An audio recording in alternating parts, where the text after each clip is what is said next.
झूठ और दिखावा इंसान को कहाँ ले जाता है, इस वीडियो में देखिए। इस मेन्यू कार्ड में तो हर चीज़ की कीमत देखकर दिल ही घबरा रहा है। पता नहीं मैं यहाँ क्यों आ गई।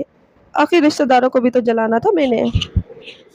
चलो अब अमीरों वाले रेस्टोरेंट में आ गई हूँ तो सेल्फी ले लेती हूँ, स्टेटस लगाने के काम आएगी। आखिर लोगों को बताना भी तो है हम इतने अच्छे रेस्टोरेंट में गए थे। ये ग्लास तो मैंने अंबानी की शादी में देखे थे, बहुत खूबसूरत है। बैग में रख लेती हूँ, घर जाके इस्तेमाल करूँगी। आखिर पैसे भरे आपने। उफ, ये वेटर इतनी इंग्लिश बोल रहा है, ऐसे लग रहा है इंटरव्यू देने आया हो। इतनी इंग्लिश तो मैंने कभी अपने इंटरव्यू के दौरान भी नहीं बोली जितनी ये अब बोल रहा है।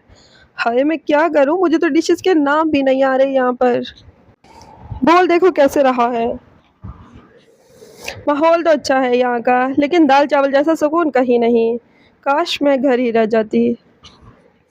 खाने की कीमत इतनी ज़्यादा है, एक प्लेट की कीमत में मैं अपनी पूरी गली को बिरयानी खिला दूँ। काश मैं यहाँ ना ही आती तो अच्छा था। हाय वेटर को टिप दूँ या ना दूँ, या कहूँ भाई तुम तो खुद ही अमीर हो, इतने बड़े रेस्टोरेंट में काम कर रहे हो, हमें माफ़ कर दो। वाह, ये टिश्यू तो बहुत खूबसूरत है। इन पे तो होटल का नाम भी लिखा हुआ है। चलो ऐसे करती हूँ, घर ले जाती हूँ। कल सारे कॉलेज में दोस्तों को दूंगी। जल्दी जल्दी डाल लेती हूँ। नमूना नुमाइश और दिखावे से हम सिर्फ अपनी ज़िंदगी ही मुश्किल करते हैं। पाँव हमेशा उतने ही फैलाएं जितनी आपकी चादर हो। बिला वजह ओवर होने से गुरेज करें। वीडियो का मैसेज अच्छा लगा हो तो लाइक शेयर और सब्सक्राइब कीजिए। क्या आप भी दिखावा करते हैं या सिर्फ खुद को खुश रखते हैं?